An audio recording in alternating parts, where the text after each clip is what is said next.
Yeah, so we'll quickly revise some of the things we mentioned at the beginning. Then we will of course take up what are the issues in mentoring, what is the content, what is the methodology, and then we will actually go into these specific topics.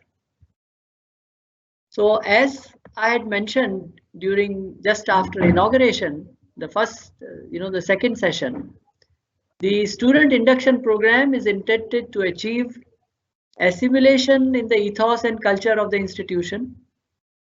So all the incoming students, they come to know the ethos and the culture, and we assume that all these are based ultimately on universal human values. But the culture may be different, practices may be different, but they are all based on universal human values. Another goal of the induction program is to expose the students to the larger vision of life. There is life beyond I, me, and myself, or I, me, and my family. And this larger vision of life is based on national and human good. Then we come to bonding. This is with the first year, within the first year batch, among the students, as well as between teachers and students. So the mentoring we will be doing will be addressing these issues. And of course, in the student induction program, there are creative skills, learning a creative skill in arts, regular lifestyle, professional discipline, and overcoming weaknesses in some essential professional skills. So this is what we will be, this is what is done. These are the goals of the student induction program. So most importantly, it is to repeat, establish bonding with teachers, assimilation in the ethos of the institution, and enlarging the worldview. Now, what are the activities that are carried out in the induction program? There is physical activity, creative arts, and of course, mentoring and universal human values. Let me give more details here. So physical activity in terms of games and sports, creative arts, mentoring and universal human values. This is what we will be discussing throughout this session. What are the topics? How do we mentor them? What are the kind of questions? What are the kind of concerns that these students have? Then there are, of course, in this induction program, literary activity, proficiency modules, lecture by eminent people, visits to city, a picnic, etc. And of course, exposure to institution, department, branch, method of study in college, and so on. So as we had mentioned, there are two activities which have sort of a closed room discussion or closed room meeting, creative arts and mentoring and universal human values. But neither of them are lecture centered. In fact, there are hardly any lectures. The whole thing is carried out in terms of discussions. So we come now to, so having seen what are the different activities, now this faculty development program is to prepare the faculty for doing mentoring and understanding the basic concepts behind universal human values. So larger set of concepts are covered over these 5 days so that some topics out of these are covered as part of mentoring. So that is how these things are intended to be. So let us now look at mentoring. So mentoring is through universal human values class. The class is conducted through group discussions, not through do's and don'ts, but through a process of dialogue. There are small groups. Size of the group is small, let's say around 20 students and one faculty mentor each. I know that initial years this is difficult to achieve, but we will see later what you can do when you go back to your college, what you can do to rope in many more faculty mentors to work with you. As far as the overall organization of the student induction program is concerned, it should be really left to either the vice principal or somebody very senior, because it requires fair amount of coordination among different people. So here we will concentrate on universal human value group discussions. Now these discussions are not freewheeling discussions. They are around well-defined topics. They have well-defined content. But of course, the student is free to express his or her concerns related to that topic. Now, the most important thing is that all these topics relate to issues which are real in their life today, not future, not tomorrow, not in next life, but today. So this is what creates and generates interest among the students also, because they find, oh, the thing that is being discussed is so relevant and it is so important to me.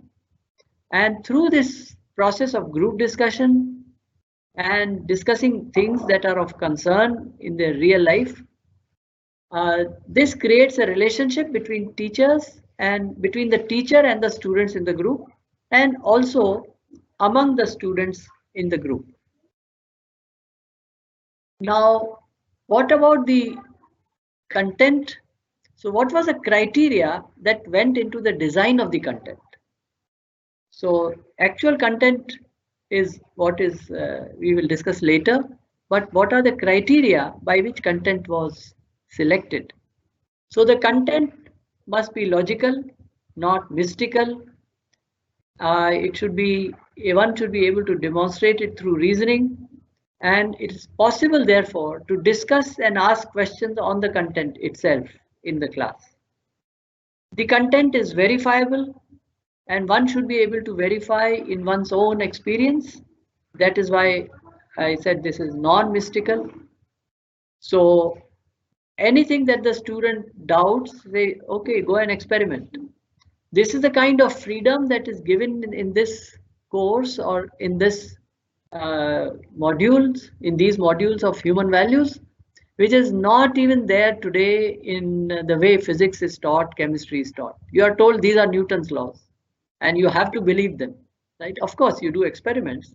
Here, we will talk about principles, and these principles we will ask the student to verify himself or herself in his or her own life and believe it in case it is so.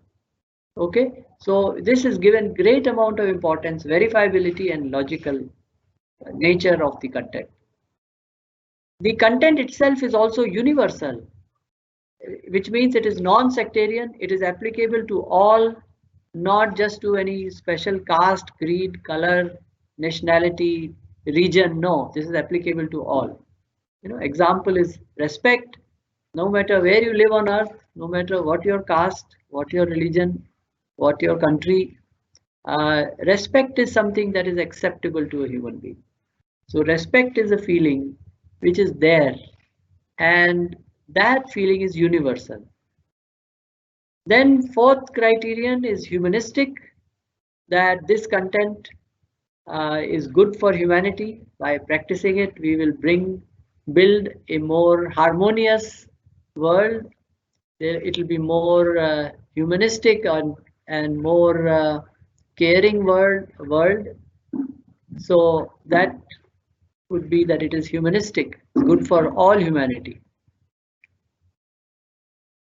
1 minute. So breadth. It so turns out that the issues that come up, they come from all aspects of life. So while you are discussing respect, issues may come from personal experience, from society, from family, from specific instances that person may have gone through in social life. So it concerns all aspects of life. So the breadth is breathtaking, if I can say so. The canvas is really very wide. And lastly, it is also useful and it is usually useful directly, immediately, because it is practicable. It can be practiced in life, and based on that, one can verify and judge, evaluate whether it is making oneself happier, less happy, is making one's surroundings harmonious or less harmonious. So in that sense, it is useful and it is practical. So the content itself now, so this was the criteria These were the criteria for selecting the content. The content itself concerns with human goals, and the human goal is at 4 levels. Manav Lakshya, or human goal, is at 4 levels: at the level of self, the level of family, at the level of society, and at the level of nature. Now, at the level of self, the goal is to gain clarity or samadhan. What this means is, I not only have knowledge, not only do I know the principles, I am also able to apply them in my life. This is also sometimes called as Gyan, Vivek, Vigyan. I have the knowledge. Vivek means I can apply that knowledge, choose what I should do, and Vigyan means how to do it.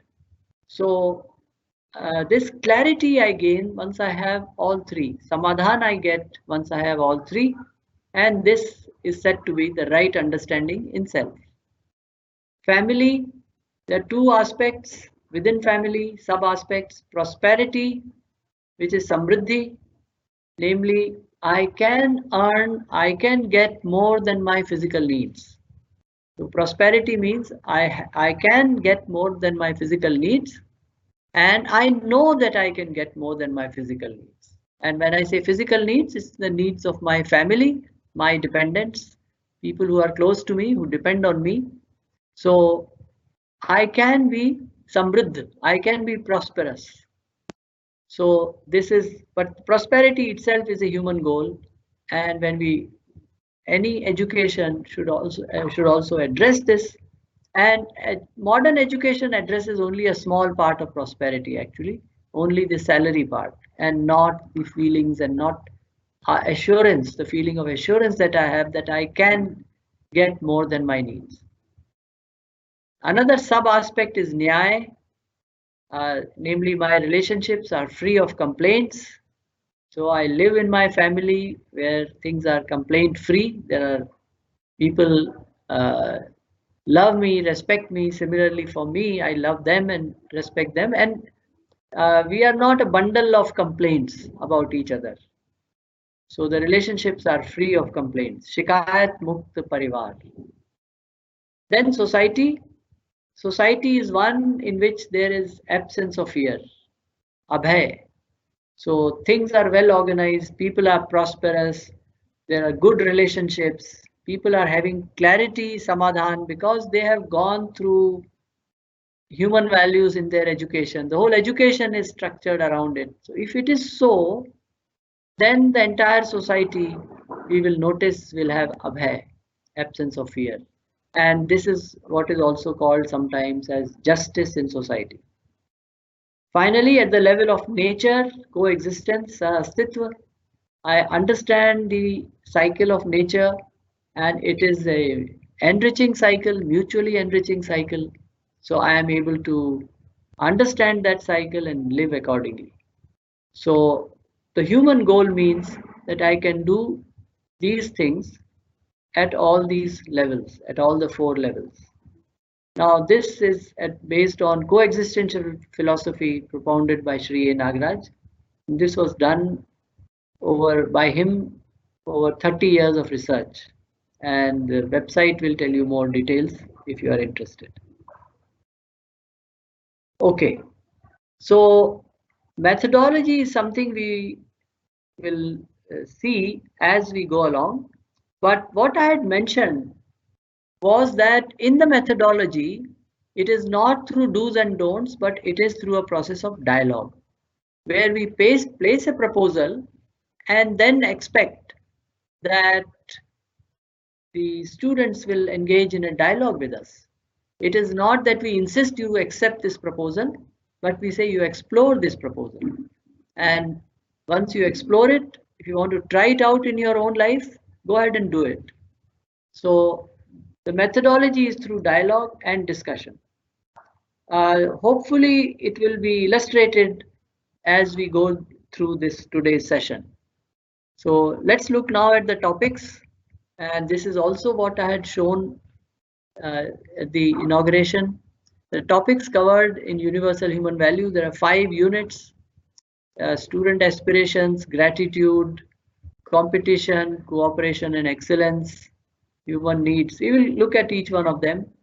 relationships, nature and environment. So what we will do today, we will cover the first 3 units, and in my second part session day after tomorrow, we will cover the relationships and nature and environment, namely unit 4 and unit 5.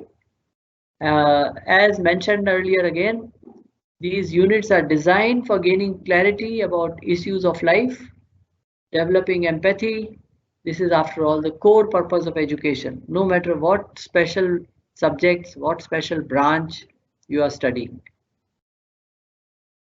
So let me now switch to Mentor's Manual. In the Mentor's Manual, these units are described for each topic. It is described what is to be done, what kind of examples you could take, and when you explain it to the students or present it before the students through examples, then students are likely to raise issues, questions. Those are also described in the Mentor's Manual. So of course, Mentor's Manual has its chapters. So student aspirations is chapter 1, family expectations same within the same chapter. Then gratitude is really chapter 3, and so on. Competition and versus cooperation, chapter 4. Cooperation for excellence, chapter 5, and so on. Okay, so this is what I will take you through, and today we will look at these first 3. In the next session, to be covered in the next session on student mentoring day after tomorrow, we will look at unit 4 and unit 5. Okay, so let me switch now to Mentor's Manual. Okay, so this is Mentor's Manual. This is version December 2019.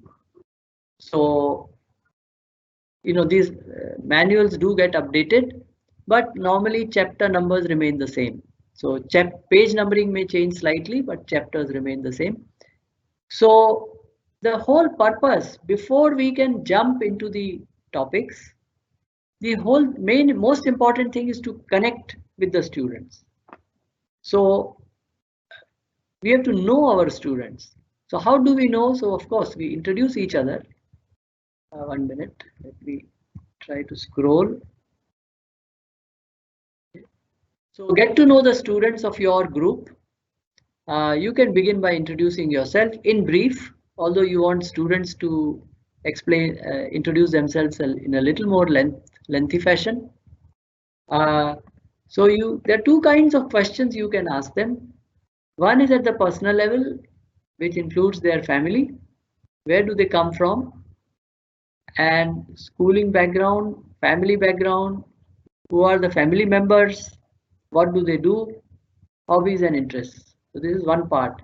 So here, sometimes people focus more on hobbies and interests. Here we want to focus on the family and their background, because that will help us, everybody understand each other much better. Then the second part of introduction is, what do they want to be? Okay? What do they want to be, and what do they want to do in their life? Okay, so if somebody says, what do I wish to be, people might mention in terms of professional career, personal goals, how they project themselves, etc. Okay, and what they wish to do, this may again be in terms of career or otherwise. So encourage people to talk not just about career, but about what do they want to do in their life.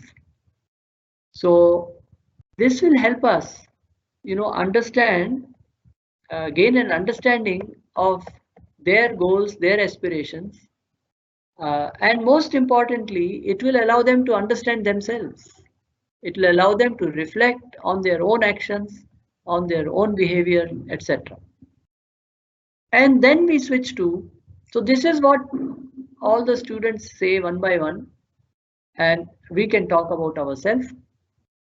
So that sets the base.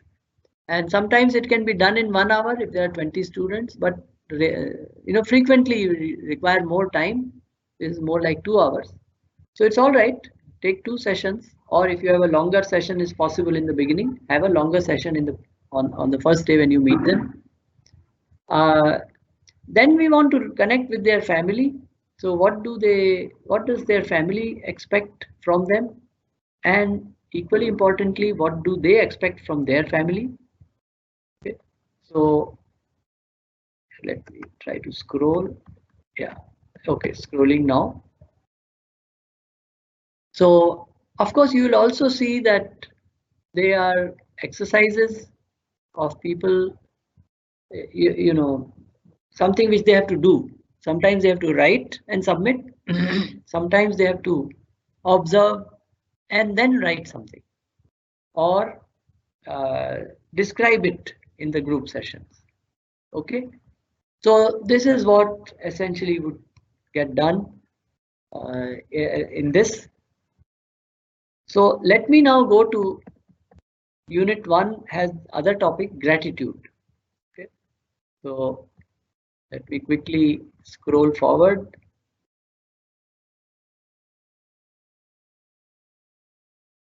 to page 7, which is chapter 3.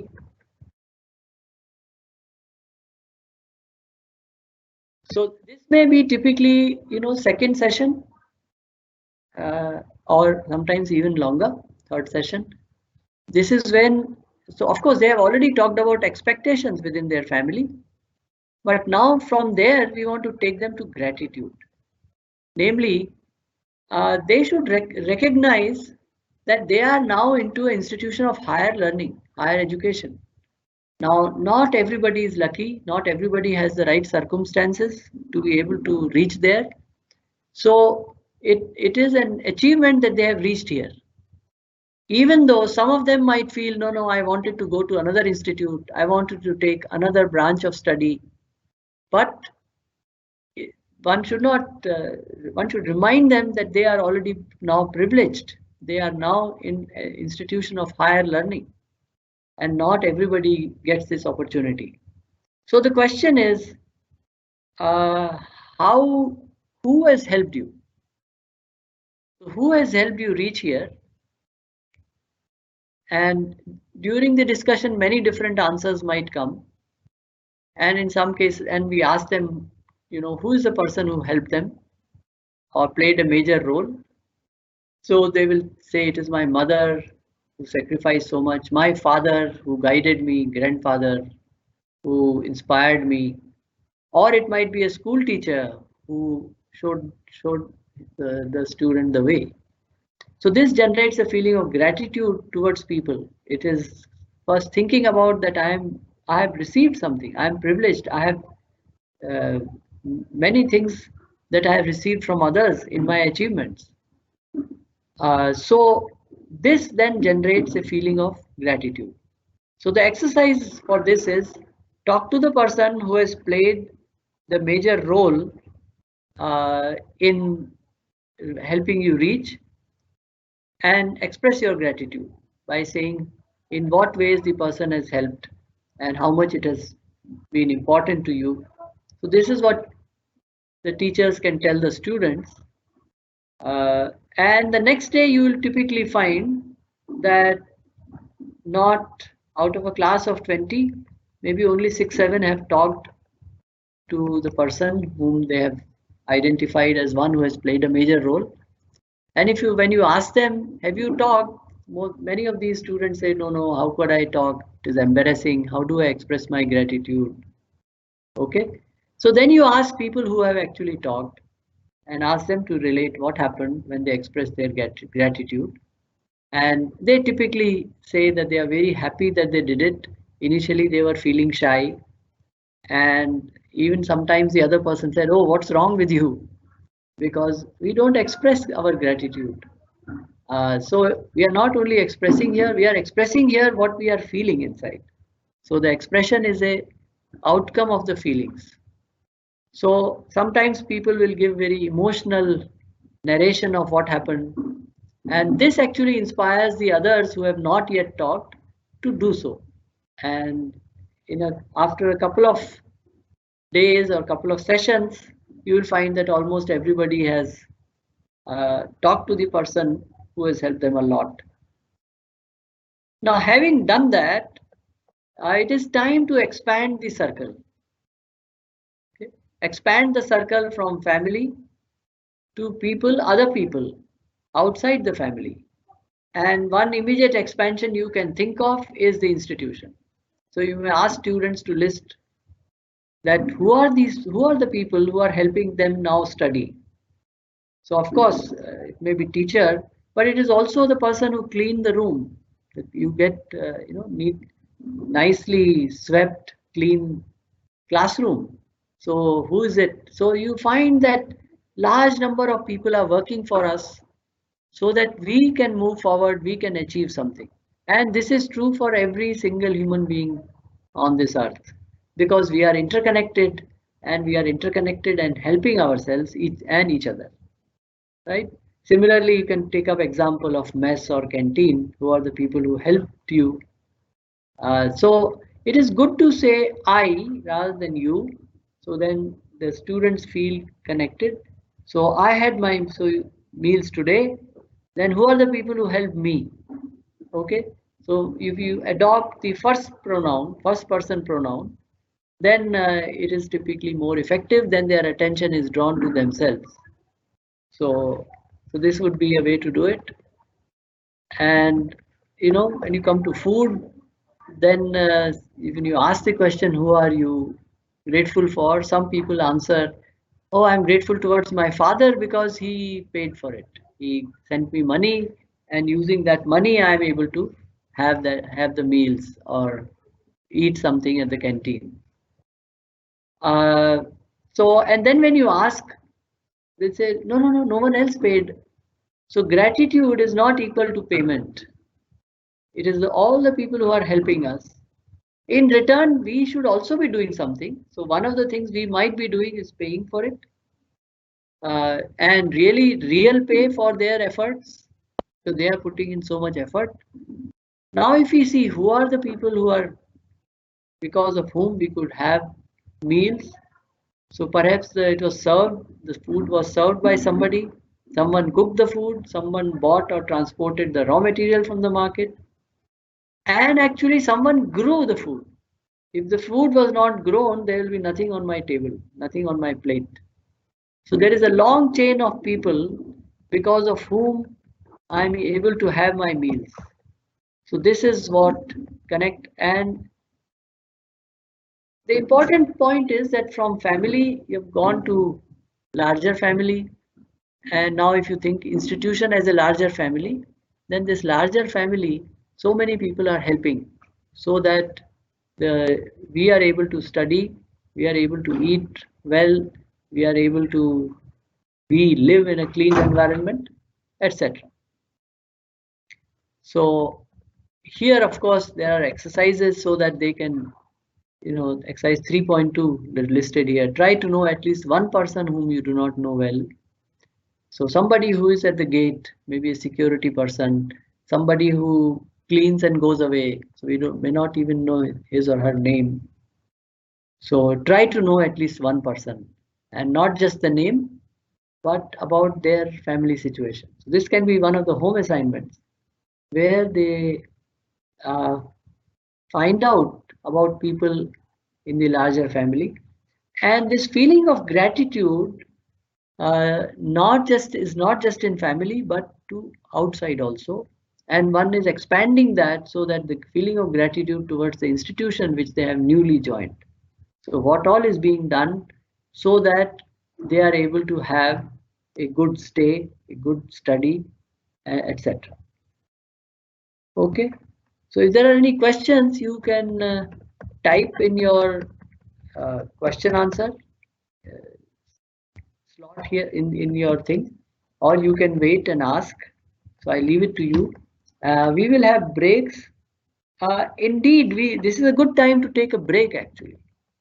So Dr. Yogesh, if you can tell us, we can take a break at this point, and so that people can have, yeah. Participants, you can ask question under Q&A.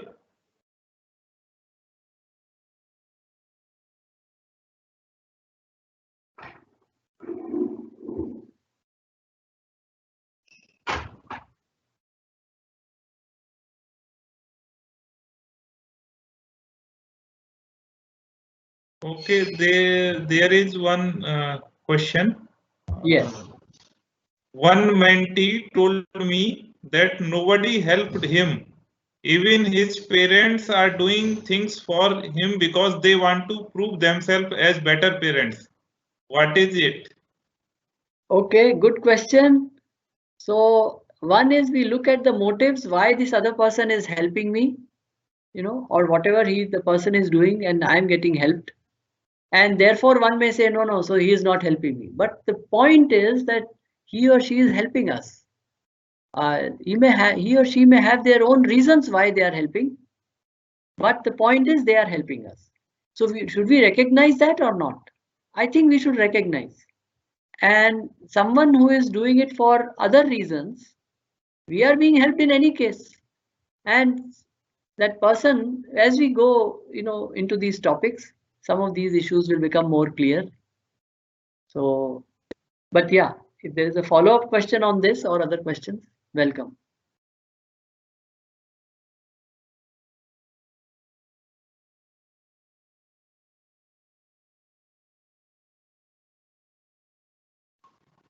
Participants, you can ask question under Q&A if you have any query.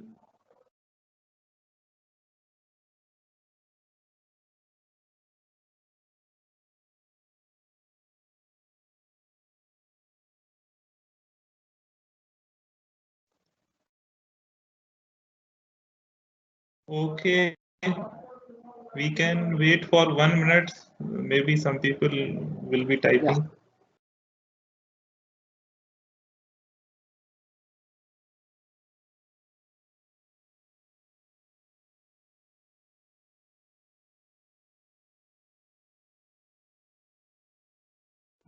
Okay. There are general appreciations, sir. There are no queries. Okay. In that case, we will move Yes, forward. people are saying that the session will be helpful for them in conducting SIP at their college. Okay. So let us move forward We can and continue. yeah. I will try that I live up to your expectations so that we take something positive out of this. So, oops, sorry, what has happened? This has become smaller. Yeah. Okay. So typically students when they enter higher education institution, before that there is tough competition. So the students start believing that life is nothing but competition. And in competition, if one is living with that thought all the time, then the people start thinking that I am all alone. The whole world is against me. They are competing against me, and I have to compete against them. So everybody is viewed as the other, and there is this feeling of opposition which is inside one. So now that they are in a higher education, it is at least time to graduate out of this, right? I personally believe that we can build alternative systems where the systems can be built around cooperation and not competition. But given that we have no control at this point in time about what is happening outside, so the question is, how do we have a shift from competition to cooperation? So first we have to make our incoming students aware that life has cooperation. Just as life, we give so much and we receive so much. And that is what generates a feeling of gratitude. So similarly, we are getting help from so many people and we can also help others. So this can be, this in this, there is this mentor's manual which I am, going through, which is available on website, AICT website. Also, it will be given to you. This may already have been given to you, and certainly it is open, available for download. So, I tell them a story. So I invariably, join one of the groups. I take one of the groups for universal human values. I've been doing so for last 15 years, ever since this was started in IIIT Hyderabad. So I take up story of tortoise and rabbit. So here, you all know the story that there was a race. The rabbit slept while the tortoise walked on and finally won the race, right? And if you ask, almost everybody has heard this story. And the lesson they are told is hard work is important to win the race and do not be lazy. So they are quite right. Work is needed, hard work is needed to achieve one's goals. But what are one's goals? That is where there is lack of clarity. So then I tell them, this story is incomplete. And let me tell you the full story. So the rabbit, having lost the race, felt very bad, and he came to the tortoise the next day and said, I want to race again. Let's have a race again. And the tortoise told him, well, I did not want to have the race in the first place. It is you who wanted the race, but I'm not interested in racing. I'm very happy. I'm living my life. I don't have to do this race. But the rabbit kept nagging him. So one day, tortoise said, all right, we will race again. He also said last time the race was very short, length was very short. But this time let us race over a longer distance. The rabbit thought in his mind that, oh, longer race, now tortoise will have no chance to win. The tortoise continued, says, let us start from here and go for 2 kilometers. And rabbit laughed inside and said, now there is no chance. I'll certainly, even if I sleep, I will win. But no, I'm not going to sleep. So they raced, and rabbit ran and ran, and of course tortoise was left far behind. After he had gone to almost more than 1.5 kilometers, rabbit saw there is a stream, there is a river, there's a small river which is flowing, and he's stuck now. How does he cross the stream?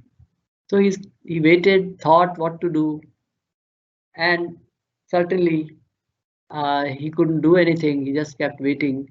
And after an hour, tortoise came slowly. And what do you think the tortoise did?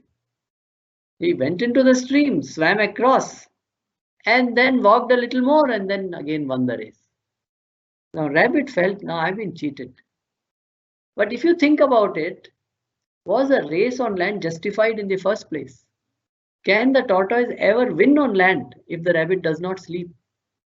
And can the rabbit ever win on water? So such races are artificial. Such entrance exams are actually artificial. And in this, they only test certain aspects.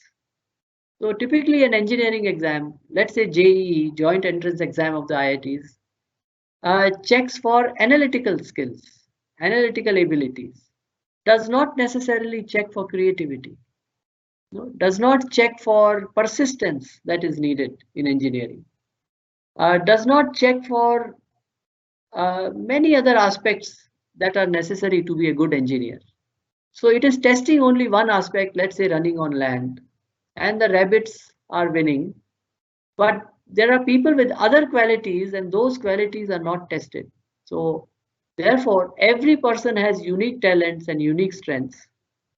And of course, every person should develop his or her unique talents and unique strengths, and then choose their vocation based on their talent and interest, rather than everybody trying to enter the same area of study, same branch, engineering, doctor, etc.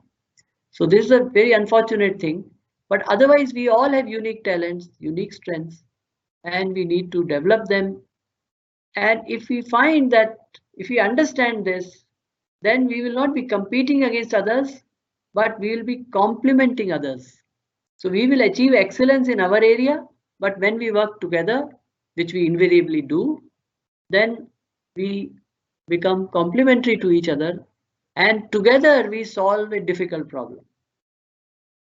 So this is this is what happened. And well, anyway, Rabbit was not happy at all that he had lost the race. But let us return to our story. So the rabbit started nagging him again, and Tortoise said, "All right, we will race, but it will now be a different kind of race." Now Rabbit was very apprehensive because he wasn't sure what kind of a race it would be. So he said, "This will be a joint race, which means that we have to beat ourselves. We have to beat our earlier fastest race time." "What does it mean?" asked the rabbit. The tortoise replied, "Since you are faster than me on land, I will sit on your shoulders when we are on land, and vice versa on water." So then the race started. The tortoise sat on the shoulders of the rabbit on land, and within a short time they had reached the stream. And after they reached the stream, Tortoise now told the rabbit, "You sit on top of me because I can swim, you can't." And together they crossed the stream without much difficulty. And you see, together they are able to do the same task much faster. So this is what is teamwork, and we utilize the best abilities of our team and then achieve the task. Of course, it also may mean that rabbit will also learn swimming a little bit, and tortoise will also learn to walk faster. But that is in case they are alone. But otherwise, in teamwork, we will use each other's talents, each other's strengths, and then use them to solve the problem. So this is cooperation rather than competition. And in cooperation, we are able to, as a team, we are able to perform much better than we could have performed individually. Okay. Now hold on, the story is not yet over. After crossing the river, the rabbit asked Tortoise to sit on top of him, right? So now the river was crossed, and rabbit said, "Now let us run, so I will cross the finish line." And Tortoise told him, "No, you run now. I don't need to sit on you, because when I sit on your shoulders, you run a little slower. Now we have to reach the final goalpost, the last point in the race, as quickly as possible." Then the rabbit told the tortoise, "Don't you see press people waiting there? The TV cameras which are there at the finish line?" The tortoise said, "No, don't worry, please go forward, because we want to finish the race as quickly as possible." And you see, this is a lesson that we share the credit collectively. And if you are the team leader, so who do you think was the team leader here? Was it the tortoise or the rabbit? Very clearly, it was the tortoise who was telling rabbit what to do, what not to do, what kind of a race we should have, etc., etc. Okay, so tortoise was a team leader, and he said, "No, no, you go and run and cross the finish line as quickly as possible." And what do you think the newspaper headlines carried the next day? They said, "Unique race, rabbit and tortoise win together, beating their own earlier individual timings." And this is a result of this unique joint race. Now, if you see, as a team leader, you take greater responsibility. So when India launched a rocket vehicle which was to carry a satellite, and the first time India did it, I think it was around 81 or 80 or that time period. And Dr. APJ Abdul Kalam was the project leader, and the rocket failed. Instead of putting the satellite in the orbit, it fell in the Bay of Bengal. I'm sorry, in the Arabian Sea. So what happened there? So there were newspaper people who were waiting to interview him, and the chairman of the space program, Professor Satish Dhawan, he told Dr. Kalam, "No, no, no, you go and do your work. I will face the press." And the press asked him, very questions which were difficult, saying, "You have wasted so much money of the country. and what you are going to launch a rocket. He said, yes, that was the goal, and we are now studying what went wrong, and we will succeed next time. So he faced the difficulty because he was the leader of the India space program. Second time, indeed, India placed the satellite Aryabhatta into the orbit. The first time India did it. And again, the press was waiting. And it was again Professor Satish Dhawan who told Dr. Kalam, no, go and talk to the press. They want to know about the success. And Professor Dhawan was not to be seen. So this is what a leader does. A leader takes credit as well as the blame. So leader actually gives the credit to others and accepts the failure. And indeed, Dr. Kalam was a similar kind of leader who worked hard, who saw to it the success of the Indian space program, the rocket launching capability, which was later then used for missiles. So as a story now, this tells us that from competition to cooperation, what is required? This is one of the things that, even companies tell educational institutions. When I was the director of IIIT Hyderabad, and I talked to, CEOs and MDs of companies, they said, oh, today's students, they all want to show that they have done their task. Whenever we put them in a team, the team, they do not understand teamwork, and industry actually works on teamwork. So educational institutions are somewhere faltering. So I had listened to that, and we had already launched this Universal Human Values course in IIIT Hyderabad. And on its own, what happened was, this was recognized that IIIT Hyderabad students are very good. They are able to take responsibility. They work well in teams. And of course, the skills, the studies, they are very good, which I'm sure there are others also, other institutions also. But it is these qualities that the industry recognized.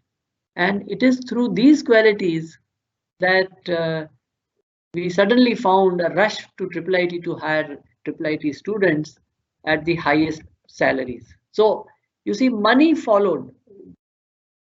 It is not that the students ran after money, but when you imbibe certain qualities, then money follows you because people value your strength. So this is what happens. And in this manual, in this chapter, again, there are various points which can be taken up for discussion. Let me move forward now to next chapter, which is competition and excellence. So what is competition and what is excellence? So some people say if there is no competition, there will be no goal. How will society progress? I ask only one question, that if you look at major advances in human history, in innovation, in technology, in society, then the people who brought about those advances, were they were they working for competition, or were they working for trying to solve the problem? So invariably, or most of the time, you will find that they were very focused on solving the problem as opposed to be doing better than the other person. So competition involves comparison with others. Excellence actually has no comparison. At most, it has comparison within ourselves, that I want to do better than how I was doing earlier. So it is not a comparison mode as a goal.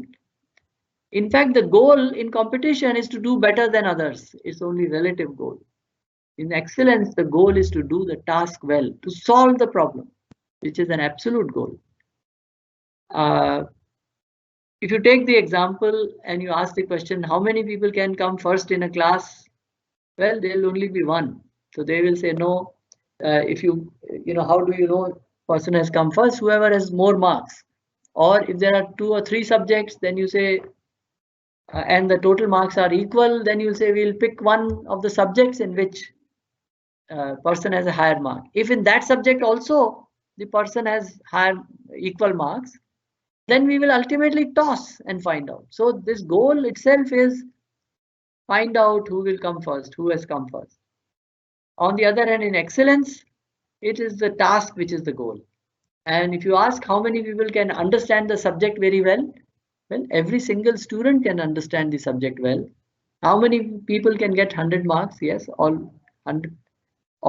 everybody can get 100 marks if the environment is right and everybody is right. So point is that we are trying to solve the problem in one case, solving the task, doing the task.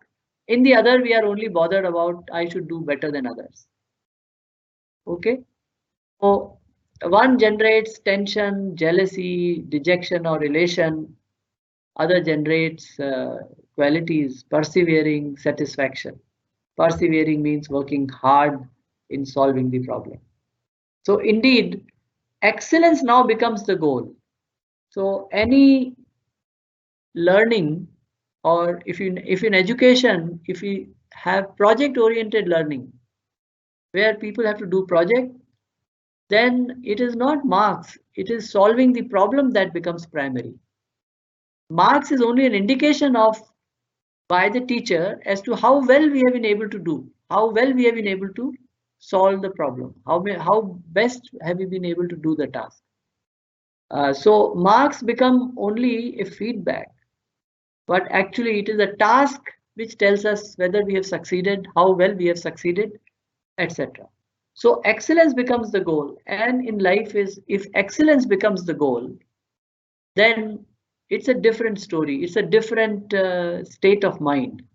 Then one is naturally working very hard and also being very satisfied when one solves the problem.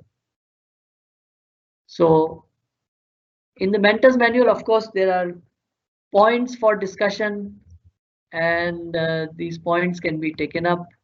These points are what typically questions that students raise. And in today's world, they will find it very hard to believe. So they say today, no, competition is extremely important. So here, as we had told them, we don't tell them, we don't insist that they believe us. We tell them that you now test it out. So in a course, if you have a project, test it out. What works well for you? What enhances your learning? What gives you satisfaction? And in the final analysis, what also gives you good marks? So good marks would then be an outcome. It's a result of working hard with joy, with happiness. And that if we work hard with happiness, then we will be able to achieve something. And that is what the marks will indicate. It's an achievement and the teacher's evaluation of that achievement. Okay. So if you build wrong systems in society, it does not mean that those wrong systems can change our inner thoughts. Our inner thoughts remain the same, that we want to understand, we want to be successful also, we want to do things which will solve society's problems. So therefore, those become our goals. So our goal for excellence actually then starts connecting with what the society needs. And if we do that, then we are in a different state of mind. And in that state of mind, the joy of living itself is extremely good. So there are many examples which are listed there. Let me not go one by one over those examples that you can read. But we can take a short break to have discussion on these issues of competition, cooperation, and excellence. So Dr. Yogesh, we can have yes. questions. Yeah.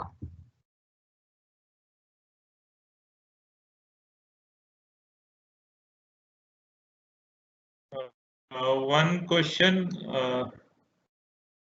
what is the limit of helping others? I didn't quite understand the question. Let me guess. Should we help others so that we ourselves are harmed? We ourselves, no time is left for ourselves. So here, what we are saying is that we will leave it to the student. So if somebody is in dire need, let's say somebody is fallen from a motorcycle, badly hurt, and you are going for your exam. Now, what would you do? We leave it to you. You will decide in that situation what is the limit of help. Okay. So normally in life, and I tell this to students of universal human values, we are going to take very ordinary examples. We are going to take ordinary life. Most of the time we are dealing with, common things, ordinary things. Extraordinary things you will handle in case they arise. So most of the time we can help. Yes, there is an exam the next day. Our friend comes to ask us about something. It will require, let's say, 20 minutes. And I say, no, no, no, I have to finish these 20 chapters. I have no time. Okay. If you are under such a great pressure yourself, then all right, you help yourself. But once you understand that it is that last minute reading is not that important actually, then you will actually go and help that person. Take out 20 minutes and help. And that incidentally will reinforce your own learning, because in solving the problem, explaining the problem, you would have helped yourself. You are indirectly preparing for your own exam. So in any specific situation, you will decide what you should do, what you would do.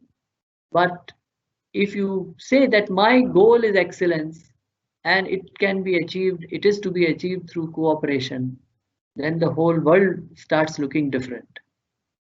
Okay. Okay. One more question. How to work when no help from others? Well, in that case, one should work so that others change their attitude.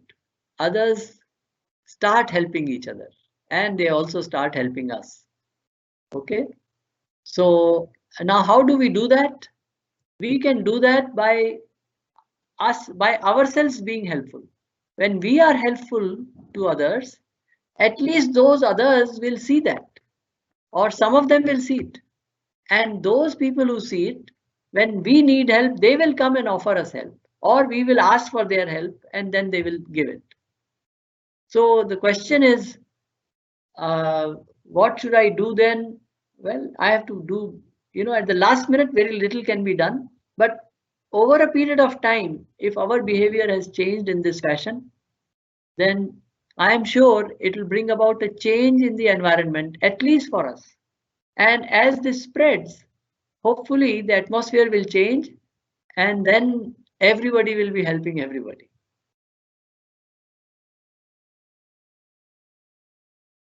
Okay. One more question. Is special attention required for the students staying in hostel? So the question, I didn't get the question. So what special help, or is special help required? Is special attention is required for the student staying in hostel? Yes. So unfortunately, the atmosphere is not study oriented in general. So hostel environment is not study oriented. The students are there in the hostels. There are many distractions now. There are mobile phones. Every mobile phone is also a television, and there, as a group, they get carried away. They'll go for a party, but going to party every day is a problem. Going once in a while is all right. Being together is certainly fine. So it is a general environment which has deteriorated as regards studies are concerned. So that environment needs change. So that can happen by your giving attention to students who are in the hostel. But I would say a change is needed at the larger level, where the college starts giving special attention, not you as an individual, but college starts giving attention to change the environment in the hostel. Okay. And in case somebody has a special problem, who may be staying in the hostel, of course, by all means help. We are there to help our students.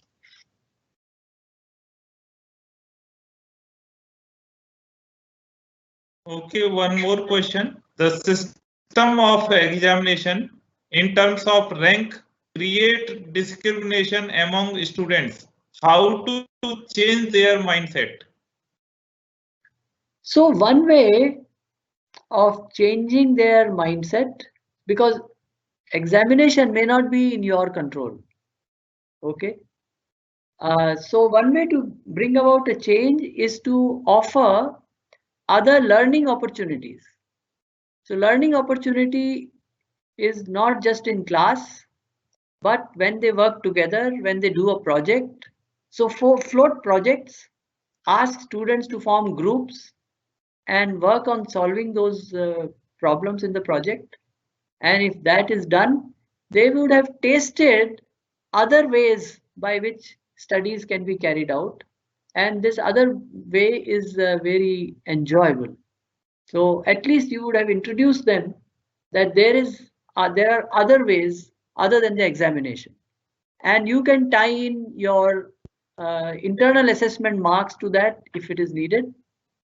Otherwise, give other uh, incentives, not in terms of marks, but in terms of recognition. So put the projects on display so people will see, oh, out of this class of 60 students, these 20 formed groups. They formed groups of 3 people each. So there are about 10 or 15 or 20 projects on display and they get recognition. So their names are then listed and others also talk about them. So this would be another way of giving incentives which are not money or marks based, but more in terms of satisfaction and social recognition. So I think that is the key point here, that we should switch over to evaluation uh, in terms of how satisfying was this, and then reaching social recognition.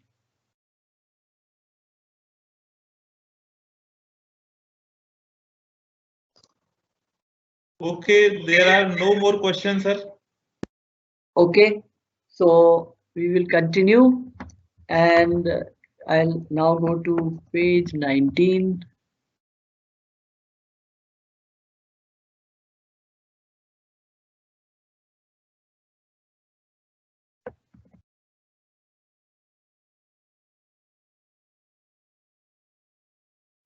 Sorry, yeah.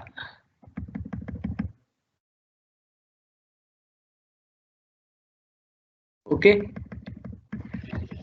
so uh, so there is a topic, self and body.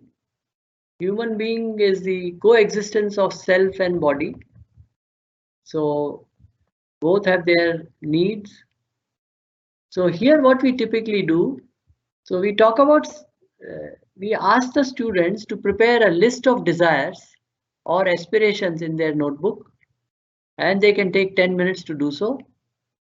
And then ask one by one to read out some of their desires.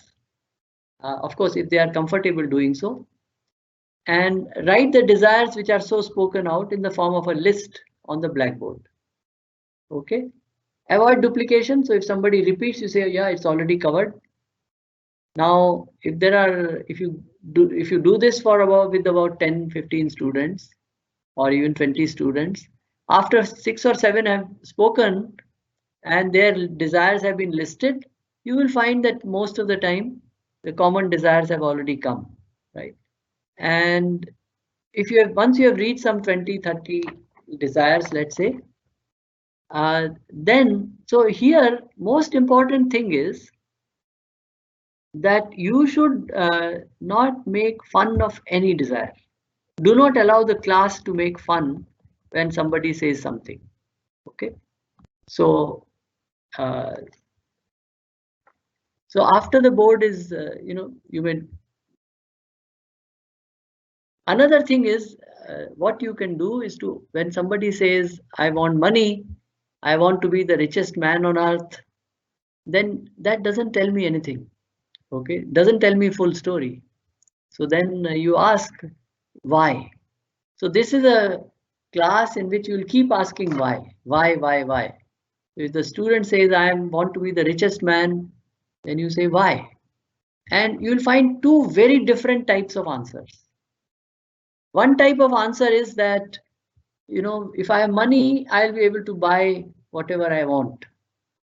Well, it's not quite true, but we understand the sentiment that perhaps that student was deprived in his childhood or has gone into a fantasy world and wants all kinds of strange things. So he or she says that if I am richest man, then I can get any physical thing that I want. On the other hand, somebody might say, if I am the richest man, I will get fame. People will know me. Now, notice that these are complete two very different things. One is for getting goods, the other is for getting fame and name. So that is, those are two very different types of goals, two different types of needs. Okay, so so typically, whenever an analysis is done, so whenever somebody lists this, you can also ask why to understand at least the reason why they are saying what they are saying. Now, having made the list, then for each desire, you can classify it into two categories, one of two categories. It satisfies a mental need or it satisfies a physical need. So for example, somebody says, I want money because I'll be able to buy this kind of food, I'll be able to wear this kind of clothes, I'll be able to live in such and such kind of house. They are satisfying a physical need. How well or how poorly they are satisfied, those needs, that's a different issue. But the goal is to satisfy a physical need. When somebody says fame, now how does it satisfy a physical need of the body? No, body doesn't need fame. So it's a mental need. It is a desire which is in the, which is need of the self.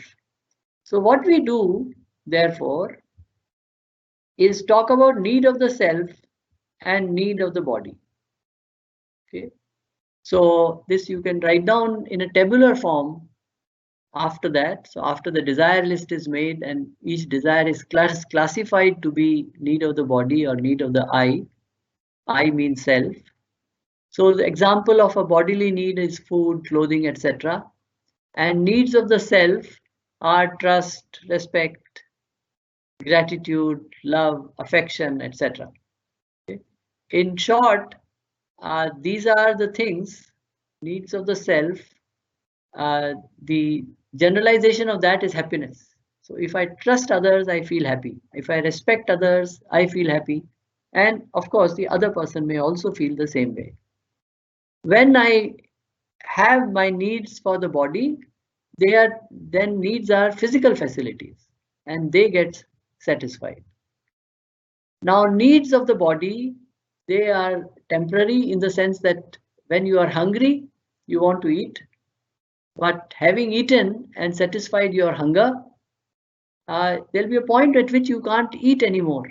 So your need for food has been satisfied temporarily. And later on, again, you can eat. So for example, if you get sweets and let's say you have 4 rasgullas. After that, 5th one comes, 6th one comes. At some point, you say, no, enough.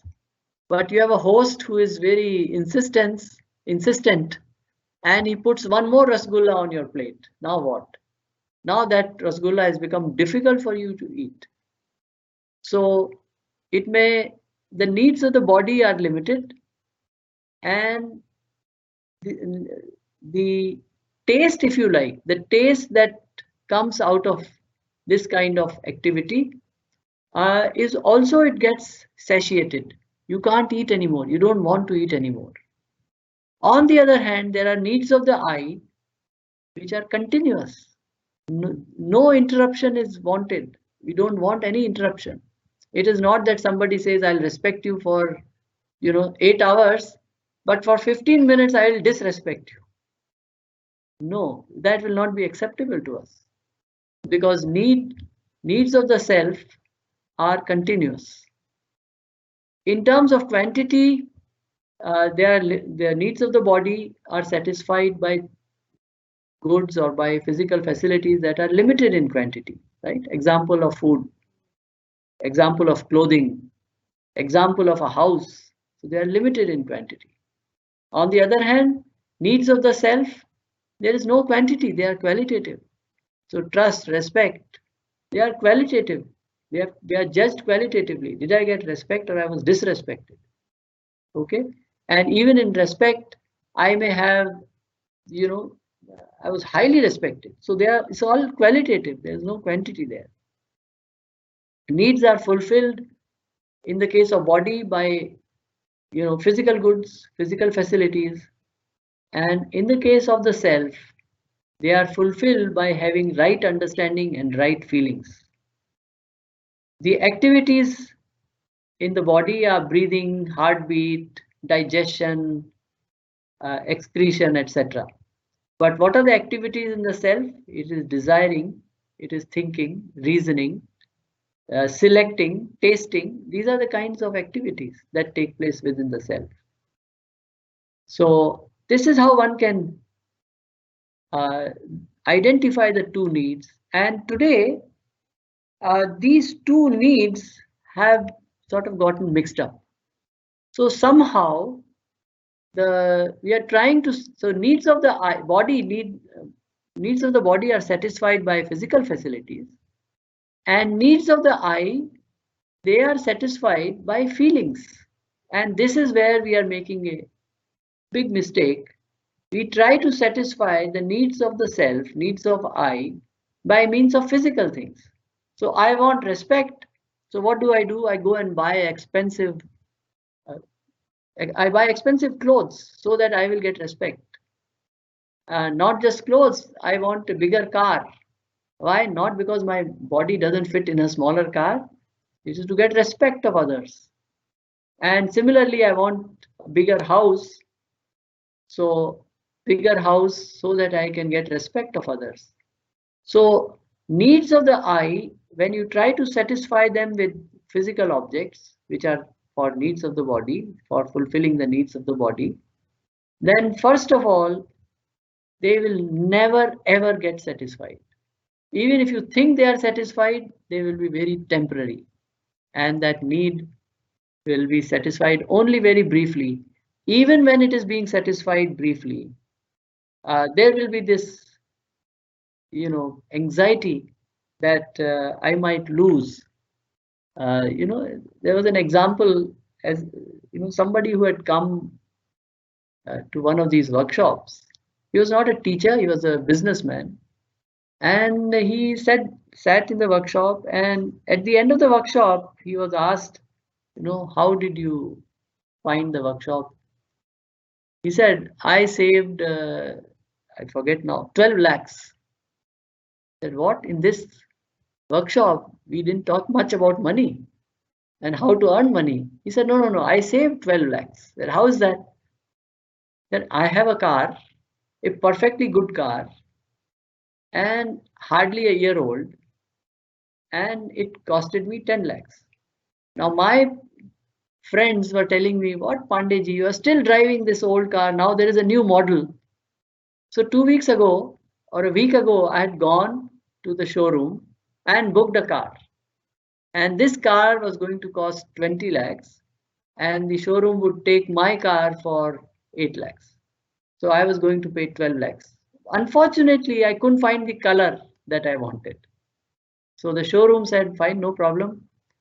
Tell us the color, and in the next lot of cars, we will get this color. No problem. It will take about 2-3 weeks. Now, when I was sitting here in this workshop, I realized that why do I want this car, new car? My old car is perfectly fine. It is able to carry me as well as my family, as well as my friends, wherever I wish to go. And what would this new car do? It will do the same thing. It will fulfill the need for transportation. And this old car is also doing it, and the new one will also do it. Then why am I wasting money? Why am I giving up a perfectly good car? So yesterday I went, cancelled my order.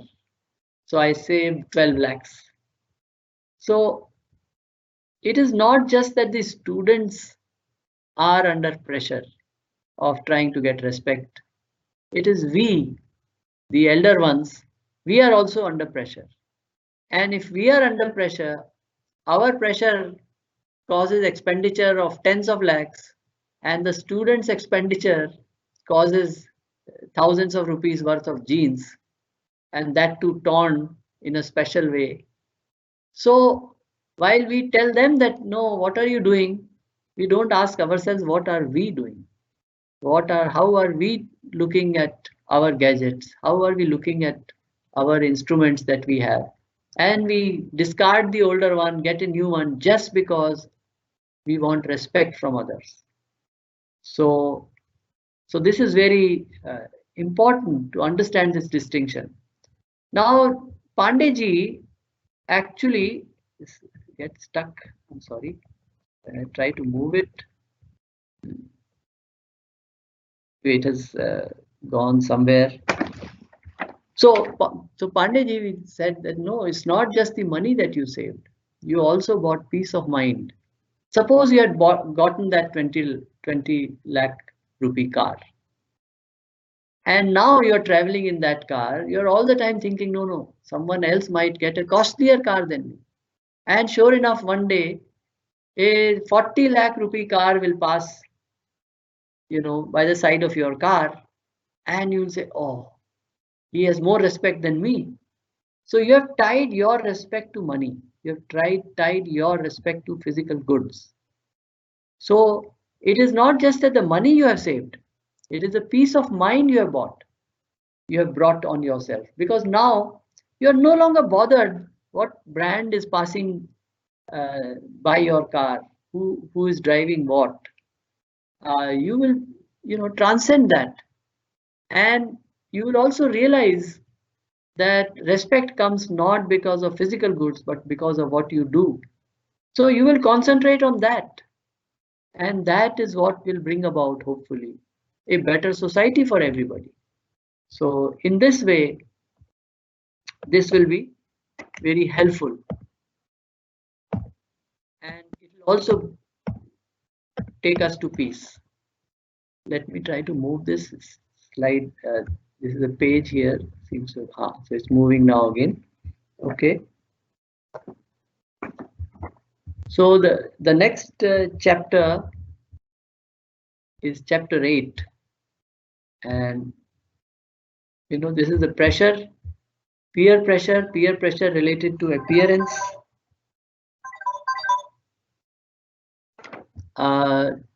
So 1 minute. So here we describe a scenario, and we start a discussion on the topic. So you're wearing plain clothes, you go to a party. Before entering the hall, you peep in and find that everybody else is wearing expensive clothes. What would you do? Leave the place before anyone notices you, or walk in as usual without a concern?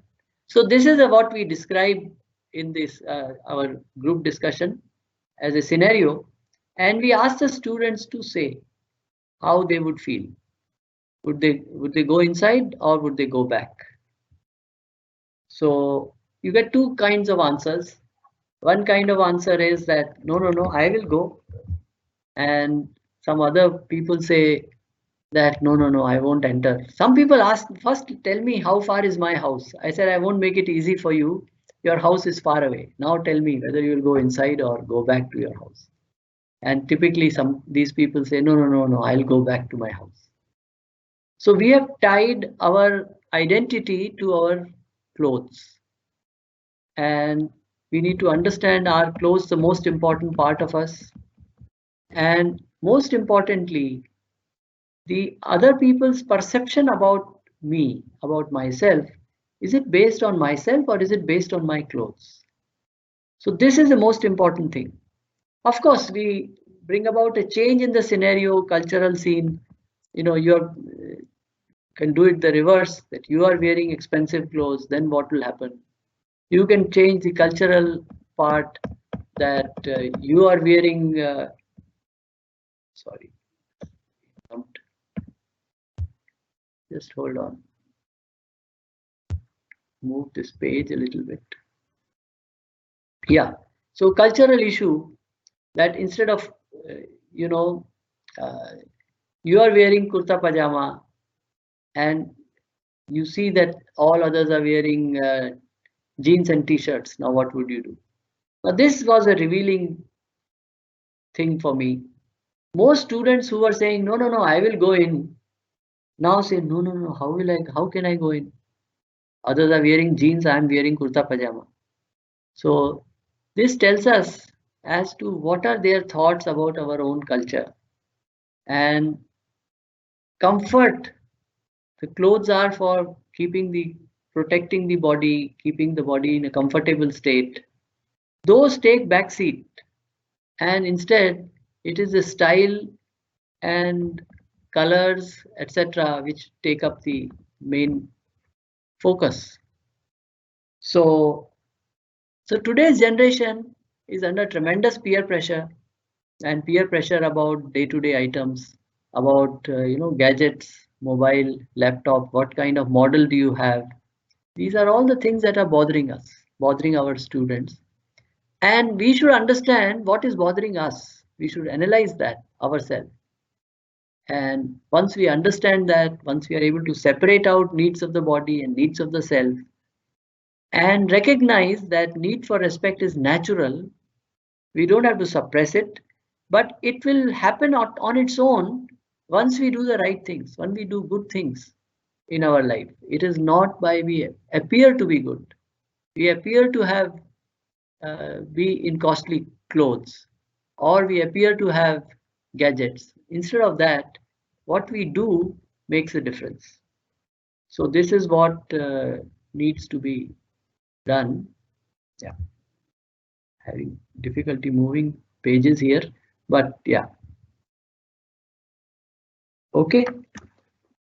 So then we can come to prosperity. What is prosperity? That is given in chapter 9. Jump to chapter 9. Prosperity is a feeling that I have more than my physical needs. It implies that I know my physical needs. So what are my needs? I need to know them. And I should actually have more than what I need. If I am hungry, I think I need 3 chapatis, then I should have at least 3, little more. So first 2 conditions are, one is about myself, about my own needs. Second is about the objective situation. Do I have more than my physical needs? And third thing is I should know that I have more. So sometimes we don't recognize what we have, and therefore we keep working for something which we already have. So the first point, let me come back to the first point. I should know my physical needs. So if I am able to separate out needs of the self from needs of the body, then only I will be able to quantify. Then only I'll be able to say. If you say respect is my need, so their respect requires bigger car. Then if you get a car which is 15 feet long, somebody else will get a car which is 20 feet long. And another person will get a car which is even longer than that. So the needs get identified, quantity gets identified once I connect them correctly with needs of the body. And if I do this cross wiring, which I was mentioning, needs of the self which are continuous, and if I try to fulfill them by physical needs, then there is no limit. So the physical needs would then not be with any limits, and I will not know my physical needs. Okay. So if you have a glass, you know how much water or tea can come in that glass. But suppose that glass doesn't have a base. Whatever you pour flows out.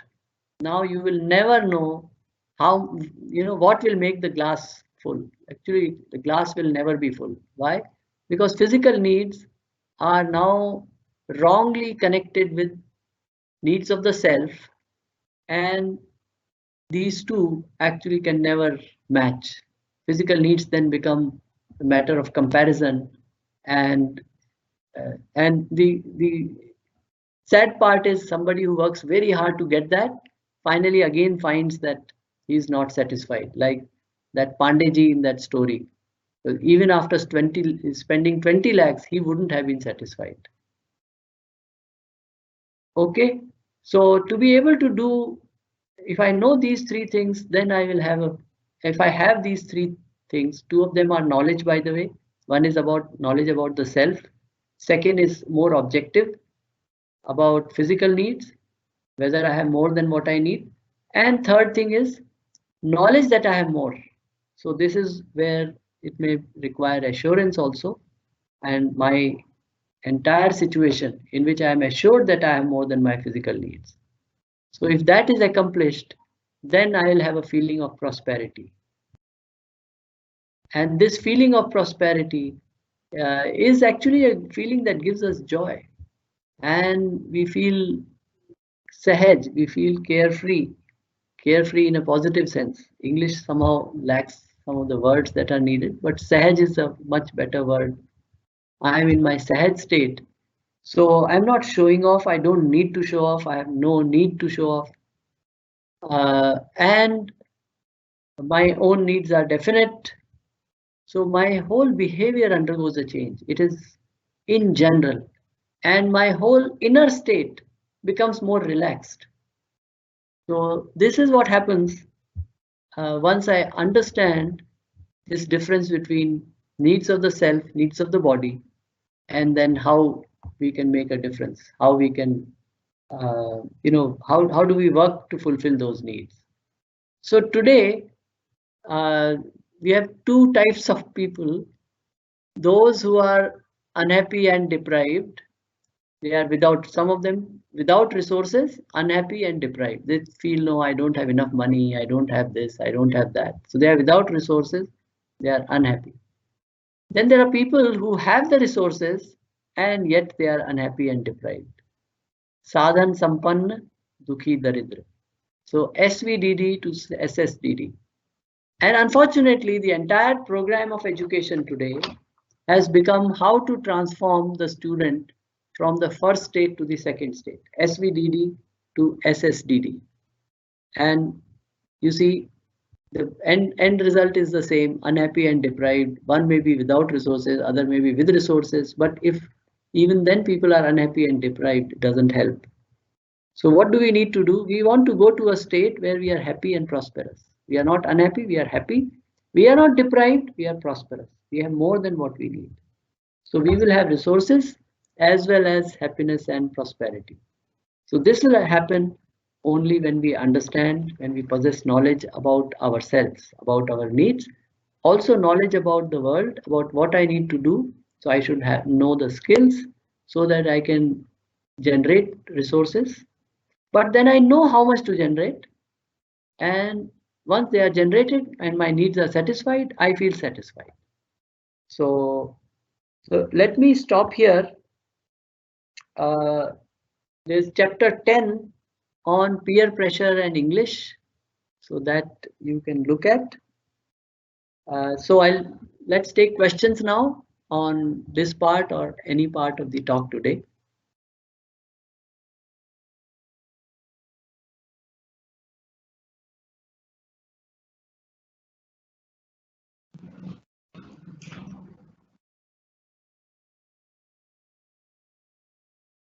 Sir, one question. Yes. Please suggest how to develop right attitude towards right things and how to make it right. Please advise. So I think once we understand the larger picture, once we understand what is it that will be good for me, also certainly also good for my family, but we don't stop there. We also see what will be good for society. So once we have that, then we work for that. That is what will make us happy.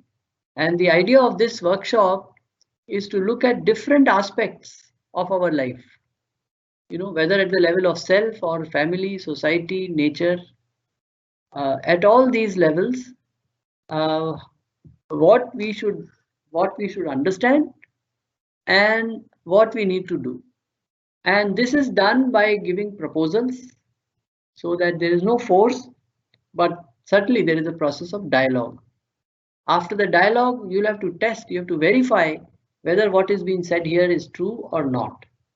Okay, so if I talked about money getting respect, you go and verify it, and whether indeed money gets you respect. I remember a student saying, no, I want to get into the administrative service. Why? Because then I'll have a red car with red light. Sorry. Of course, the government did away with the lights. That's another matter. But this was the time when there were these lights. He said, why? So I'll get respect. So when my car goes there, people will respect me. Look here, such and such person is going. I said, tell me one thing. Have you ever been stopped by a traffic policeman saying, no, there is a flotilla, there is a caravan of cars coming, please stop? Yes, it has happened to me many times. Those who live in big cities know that. But then did you have a feeling of respect for that person? I said, no, I curse that person. Because of him, I have to stop and get late for wherever I am going. So I said, is this a feeling of respect? Did he get respect by it or not? So whatever I am saying, you try to verify it. And I think in this entire workshop, 5-day workshop, that is how this workshop will is proceeding. That proposals are given, and you don't accept those proposals right away. You actually try to test them in your own life. If you find them to be true, then you follow them. Of course, you will follow. Right? Sometimes you need a little courage, but then you can follow them. And once you follow them, then you will find that, oh, you are relaxed. You are relaxed in your own life. You are able to lead a good life because you are relaxed. You are able to be yourself. You are not trying to be someone else. You are more natural. You are able to connect with people. You are able to listen to your family and all that. Okay, so it's a matter of attending the workshop, but after that, practicing. So, and before you practice, certainly verify, test, and then only practice.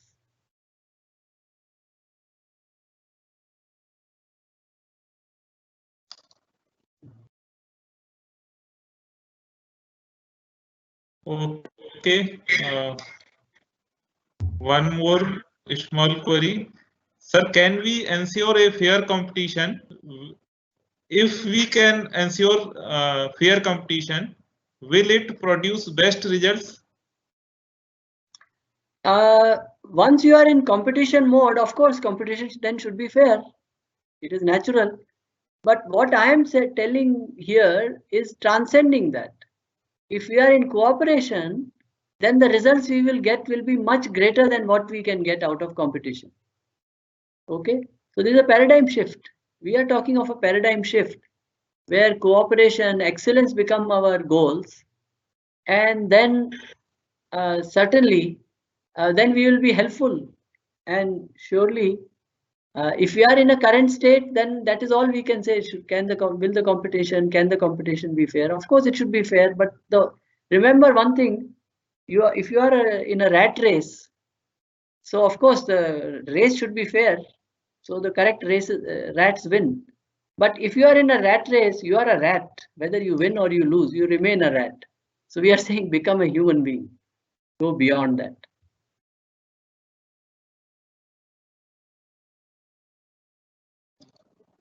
Okay. One last query, sir. Yes. Does least desire makes a person prosperous? So there is a difference. So we are not saying least desire here. In fact, when we ask the students to list desires, we do not tell them limit your desires. We say have your desires. Only thing we will ask is why, so that they can get to the base point. You remember the example where someone said, that person wanted to be the richest man on earth. So we don't tell him, no, you should not want that. No. We don't also tell, limit your desire. Namely, become the second richest man on earth. No, that doesn't help. Neither of these things. This is a different approach. What we are saying is identify why you want to be richest man. What is it that will be get satisfied? Once you come down to the base, then it will be some need of the body or some need of the self. That is all. Okay. Of course, if you extend that, then need of the body, not just for me, but for my family. Food, not just for myself, but for my family. Food, not just for my family, but for my village. So we may expand that. So the expansion is in terms of the scope, the covering more people, covering society, covering entire earth, and so on. So limit, we don't use the word limit to your desires. We said desire and desire big. And what is big desire? It is good for entire humanity, not just for yourself and your family. So expand your desire, expand the scope of your desire. That is what we say. So once you do that, then you find that, and the base point is what? The base point is needs of the self and needs of the body being satisfied. Now, not just for myself, but for everybody. So that, so that's a different approach, and this is what is emphasized in this course, and that is why it is very appealing to students. Because if you tell somebody limit your desires, he'll say, why? Why should I limit my desires? What answer do you have? So you will try to give some answer, then he say, no, in my own life it's not so. So then you have to say, okay, verify it. Let him verify. So it is not that you limit your desires, you expand your desires to cover entire humanity. So that is becomes the goal. Thank you.